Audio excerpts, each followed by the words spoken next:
Assalamualaikum warahmatullahi wabarakatuh. Akkam jirtan obboleeyyan kiyya baga ittiin isin gaya yaana jechuudha.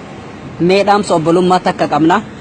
Obboleessa keenya tokko biyya Awurooppaa keessatti biyya Jarmanii kunoo akkana jira. Mucaan kuni maqaan isaa eenyu jedhamta maqaan kee? Maqaan kiyya ana bargannaa baddaayini. Baharuu jedhamta natti fakkaate. Mee biyya dhaloota keetii fakkeenyaaf ati Oromiyaa. Ani biyya dhaloonni kiyya ani Hussein Koloobaati. Hussein Kolooba? Ani bakka itti dhaladhe Dhaqabuura keessatti. Ayyee. Achiin booda beektaa Misra dhaqe.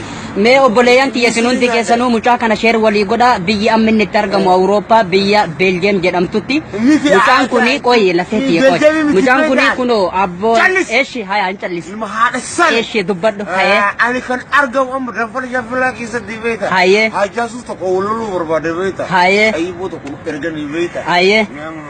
Yaa ilmaan Oromoo namni martu jechaadha. Namni obboleessa qabu qoyi kaadhaamsisiidhaa barra. Namni obboleessa qabu namni obboleettii gaarii takka itti obboleessuuf haga jaalatu ni beeytanii mucaa kana sheer godhaa biyya Awurooppaa biyya Beeljeem jedhamtu koominiti qoy kasi. Amaan gadaboo tokko beektaa. Afaan gadaboo jette? Amaan gadaboo. Amaan gadaboo hin beekee. Konfolee beektaa. Yaa. Qaara nama nyaachisa beektaa. Sirriidha. Dhaqiina kan naqee beektaa. Jegna kaati inni hin beekee taayime taayisiimna. Si bitaan waan ati jettillee kunoo kottu suuqii dhaqee kam. Kanaafuu isin marti keessa mucaa kana yoo beeytan maqaan isaa Baharuu nuun jedha. Oromummaadhaaf obbolummaadhaaf namni beeytan sheer godhaa biyya ofiillee normaalii nutti himatu Oromoo ta'uu argineeti.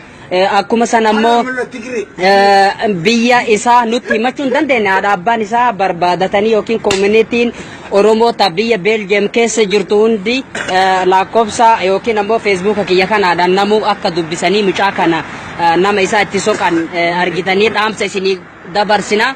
Akkuma san ijoollee ay keessa jirtu keessa artist Amin Hussein bilbila isaa barbaadaa jirra.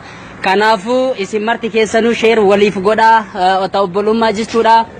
Mucaan kun erga biyyarraa bahe akka nuti dhageenyutti waggaa 7 jedhanii.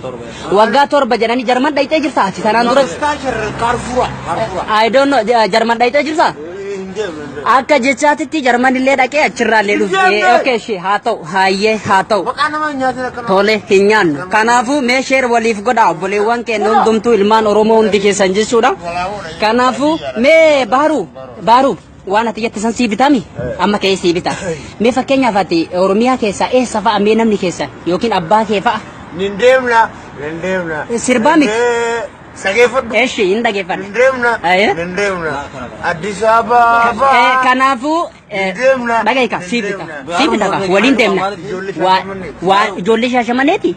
Qumaataadha. Ayyee kanaafuu isin marti keessanuu sheer nuuf godhaa obboleewwan kiyya hundi keessanuu akkuma san ammoo mucaan kun akka jechaatitti jechaadha akka jechaatitti baale jedha aboo akkanami yeroo hedduu yeroo nu dubbisnu baale nuun jedha baale keessa ganda kam akka ta'e doo akkuma san warra isaatis beekuu hin dandeenye kan jiraatu kun akkanatti biyya faranjii keessatti argitanii rakkinna yookaan waan isarra ga'ee kana namuu ilaalcha jecha inni jedhu namuu dhagaa jira natti fakkaata. Sii kenna sii bita kopheellee waan barbaadde sii finna ishee wanni ati barbaaddu maal fa'ame? Kophee sii bita haaraya sii bita amma kopheellee kaatii barbaadde birriillee sii kenna waan biraa maal barbaadde. Kanaafuu dhaamsa kana nu dabarsaa isiniin jecha ilmaan Oromoo hundi keessanuu baga ittiinillee isin gaya ayyaanallee jechuun namni fayyaa qabu maatii ofiitiif bilbilate akkuma san ammoo lakkoofsa ay keessa eenyu nu kenna lakkoofsa keessa nu kennuu dandeessanii.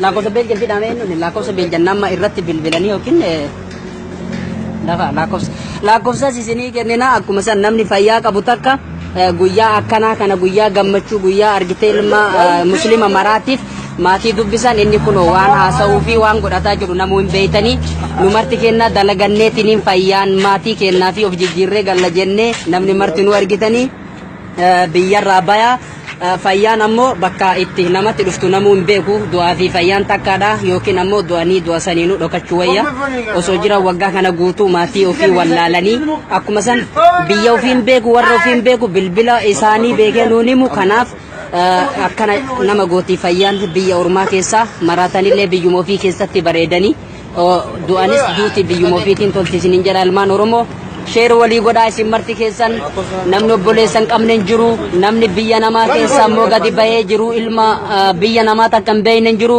akka sheer walii gootan isin jenna kanaafu lakkoofsa koomentii jalatti isin ergina ijoollee as keessa jirtu mucaa keessan saninu ijoollee Beeljeem keessa jirtu hundumti keessanuu jechaadha akkuma san asirratti raqama keessan nu ergaa mucaa kana akka maatii isaatti wal argisiistan keessattuu koominitiin Oromoo tan Beeljeem keessa jirtu lakkoofsa lakkoofsi duwa 32 sagal jechuudha kanaafu irra isinii deebina dhiifama duwa sagal duwa 32 sagal yoo barbaadanii yookiin mucaa kana namni beeku kan jiraatu taate bilbila kanaan nu biratti argamnaa as keessatti yookiin yeroodhaaf hin argamnaa biratti isallis nin barbaannaa isin marti keessan ilmaan Oromoo sheer walii godhaa mucaa kana namni beeytan fuula isaati beekuu dandeettanii namni isaa yoo jiraattan ijoolleen Baales Arsii hundumtuu ilmaan Oromoo sabni kamuu tokkoma kanaafuu sheer walii godhaa jazaakallaahi khairan assalaamu alaykum wa rahmatullaahi wa barakaatuh